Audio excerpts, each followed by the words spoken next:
নমো হে কৃষ্ণ করুণা সিন্ধু দীন বন্ধু জগৎপতি গোপীশ গোপিকা কান্ত রাধাকান্ত নমস্তুতে।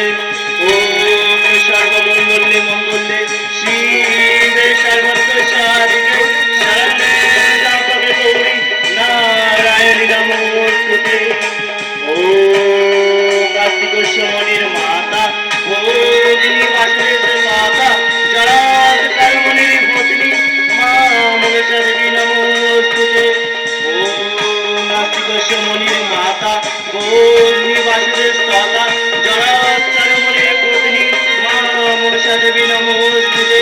ওম কার্তিকেশ্ব মণির মাতা ভোগিনী বাসুদেব মাতা জড়াধর মণির পত্নী মা মনসা দেবী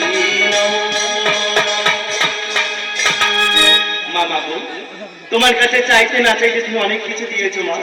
দিয়েছে একটি পুত্রের সন্তান, দিয়েছে একটি কন্যা সন্তান, কিন্তু আমি আর হতভাগ্য পিতা, সেই কন্যা সন্তানের মুখ আমি এখনো দর্শন করতে পারলাম না। তাই তো আমি আমার কন্যা সন্তানের মুখ আমি দেখতে চাই। এই কে আছিস? অমেলাকে আমার কাছে পাঠিয়ে দে।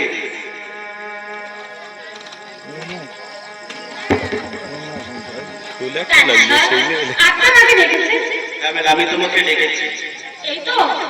এই তো আমি আমার কন্যা দেখি কার মতন দেখতে আছি, তোমার মতো না আমার মতো?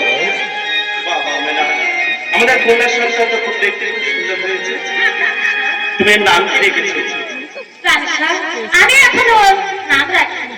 আমি বুঝতে পেরেছি, আমি বাণিজ্যে গিয়েছিলাম বলে তুমি আমার কন্যা সন্তানের নাম রাখতে পারো।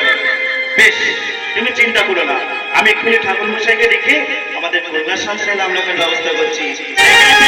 ঠাকুর মশাইকে আমার কাছে পাঠিয়ে দে। আমাকে স্মরণ করেছেন ঠাকুর মশাই, আমি আপনাকে স্মরণ করেছি।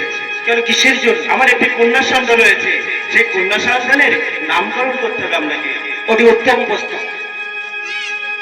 আপনার কন্যা সন্তানকে আমার নামকরণ করতে হবে। অসত্য।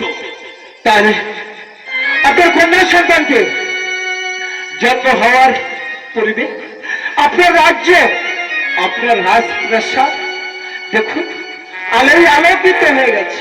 আমি ঠিকই বলেছি, কিন্তু আমার একটা কথা আপনাকে স্মরণ করে দিই, জানি না তোমার মনের ইচ্ছা কি?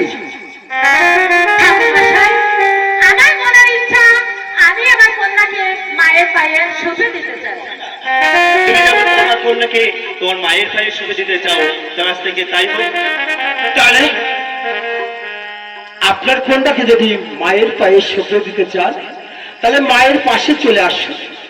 এসে আপনি মায়ের পায়ে শুভে দিতে দেখুন, মায়ের পায়ে শুভে দেওয়ার সাথে সাথে আপনার রাজপ্রাসাদ আর আপনার মন্দিরটা দেখুন আলোয় আলোকিত হয়ে গেছে।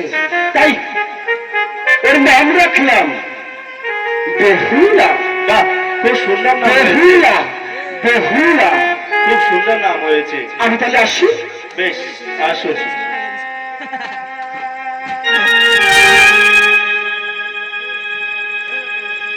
আমাদের কন্যা একমাত্র কন্যা সন্তানের নাম রাখা হলো, নাম হলো সতী বেহুলা। খুব সুন্দর নাম হয়েছে।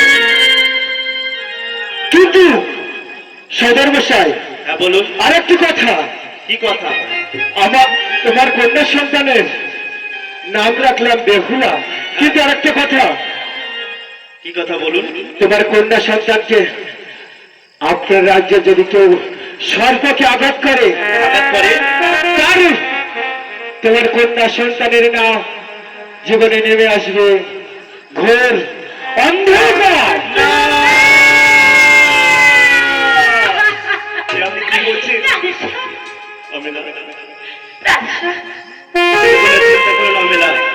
আমি এই মুহূর্তে আমার এই চাইরাজ্যে ঘোষণা করে দেবো, কেউ যদি আমার এই চাইরাজ্যে একটি সর্বকে আঘাত করে কিংবা মেরে ফেলে, তাকে দক্ষিণ দর্শনে নিয়ে গিয়ে মৃত্যুদণ্ডে দণ্ডিত করা হবে। আমার এই সারা রাজ্যে ঘোষণা করে দে, আজ থেকে কেউ যদি আমার চাইরাজ্যে সর্বকে আঘাত করে কিংবা মেরে ফেলে, তাকে ওই দক্ষিণ মশানে নিয়ে গিয়ে মৃত্যুদণ্ডে দণ্ডিত করা হইবে। শোনো, রাজ্যের হাজার হাজার প্রজাগণ, সাই রাজ্যের প্রধান বিচারপতির আদেশ, এই সাই রাজ্যে কেউ জীবিত বা মৃত কোন সর্পকে যদি আঘাত করে থাকে তাহলে তাকে টানতে টানতে নিয়ে এসে কর্তান্ড